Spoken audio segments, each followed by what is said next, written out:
Every year, people get sick. Out of all the millions who try to avoid becoming ill, only the fortunate few will succeed. There's about 40 million Americans who do not have health care. You know, and it's not good. It's not good.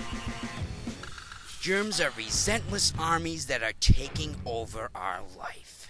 They affect everyone. Every single person on this planet Earth and the universe itself. There is plenty of ways to deal with the occasional cold.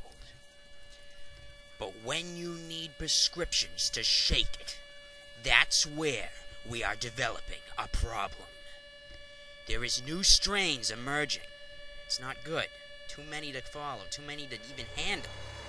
And it's happening fast.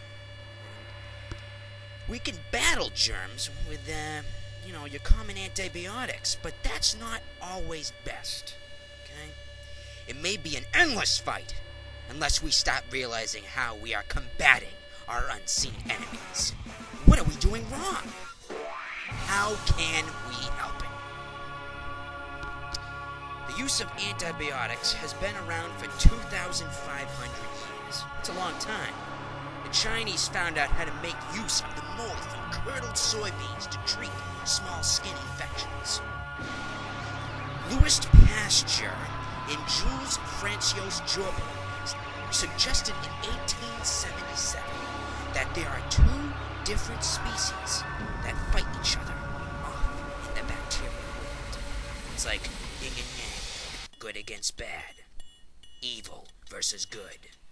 The discovery of penicillin by Alexander. Dude, that was too much. By Alexander Fleming ushered in the era of antibiotics. Alexander was experimenting at the time, was experimenting with staph samples and found a green mold patch inside one. The mold turned out to be killing off the staph.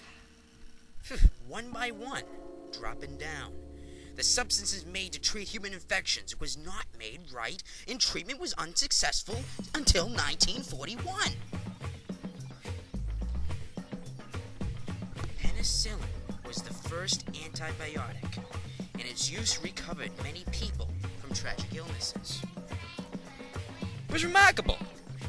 There are other antibiotics methods that have been found since 1948 to reduce healing time dramatically.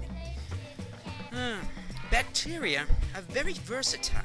It can easily change its genetic makeup, like a split second, a fraction of a moment. Bacteria can mutate and pass on its gene to other generations spawned from it. It can also alter its gene automatically if other bacteria cells are around in its way at any point. They want to survive. It's their instinct. They adapt to live fast, live life hard. They want to go fast. Why antibiotics are so bad is because they make bacteria prone to survival. They kill off highly suspicious cells, but leave other alone, allowing them to get stronger, mutate, and rapidly multiply, one by one, increasing. The antibiotics allow only the strongest bacteria to survive and pass on their capabilities of surviving. Bacteria can spread rapidly and over great distances. The risk of having resident germs is so high due to our technology and advances in making antibiotics more accessible and easier to manufacture. We still have poverty, overcrowding, more unsanitary situations, and corruption of our health system. And this allows resident germs to live longer and mutate faster. Afraid so. You can get a prescription so fast now, which increases your chances of getting a wrong prescription. Come on. Doctors just want to cure people fast or help them feel better fast without thoroughly expecting them. There is not a lot of patient pressure and a lot of pushing from worldwide drug companies wanting to sell their product. Humans use half of the world's antibiotics. The other half is used on animals and plants. They get a small portion.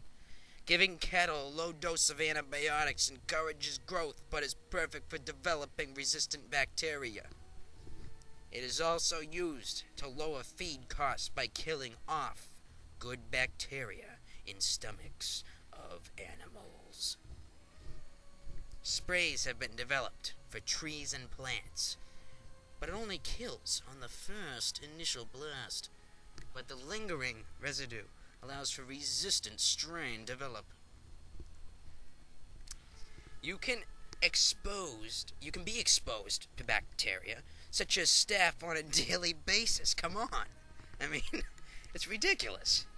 It is the most common cause of skin infections. I mean, come on.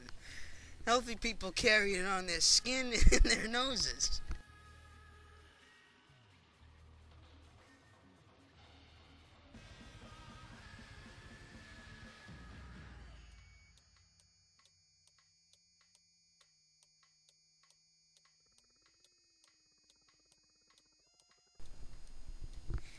You can come into contact with bacteria by coming in contact with contaminated water, food, or soil. You can pick up things, and you can pick things up as if you are into unsafe sex acts. You can pick things up at the hospital or any waiting room of that nature. You can also get imported bacteria picked up through travel. Here's a few ways to make sure you're okay. Take your medicine as directed. Do not drip doses. Take more. Take less. Or stop taking it. Just stop taking it. As simple as that. Stop friggin' taking it. Just stop taking it. Do not take anyone else's prescription antibiotics. It's a no-no. Don't ever do it. Don't ever try it. Do not flush out of date or unused medicine. It can infect the water table. Come on, people. Simple science. Avoid using bacteria-fighting cleansers soap and water is fine, or using water and vinegar to wash countertops. Wash your hands regularly. It's simple. Everybody does it. I do it all the time. I wash my hands. I get it, scrub it underneath, get the dirt off. Get it good. Rub it a couple times. Rinse. Wash. Gotta learn how to do it too. There's steps to doing it. Okay, make sure you get your shots. Right? That's another important thing. They hurt, but they're very important. They really hurt. I know what you mean. I know people are out there. I don't want to get shots. They hurt like us. That's just a thing you gotta go through. All right, that's something you gotta go through. It's a human thing that you gotta go through. You gotta go to the hospital. You gotta get them. Store, handle, and prepare food safely. Check your well water. Alright, check it. You gotta make sure you check your well water. It's very important. And encourage farmers only to use antibiotics if they need to. Okay? That's the thing about them is they're everywhere. You can't get rid of them. You can put your hand on the table you're sitting on right now and just get a million of them right on your hand, slap dab. All you germaphobes are like, oh my god, that's bad. Face it, it's life. It's life, and you gotta get over it. You gotta go on. You gotta move on. You gotta move on. Okay? The thing about life is, life has things you don't want in it. There's bad things in it. And you just gotta accept them. Bacteria is just bacteria, and they live in among us. You can't take them out of the world. They're there to stay. So, in this world of bacteria, the world we have, we must learn to adapt. Wash your hands. Do what you gotta do. Take some precautions. You're simple. It's just simple. And yeah, good as gold. Alright? And if you really want to go the mile, you can just take, extra precaution. You could always clean your food. You can do a lot of different things. You can, ask a specialist. Have a person come in and examine your house. If, all you neat freaks out there. You know what I'm talking about. Anyway, that's just what I want to say, and enjoy your life living with bacteria. Face it, you gotta do it.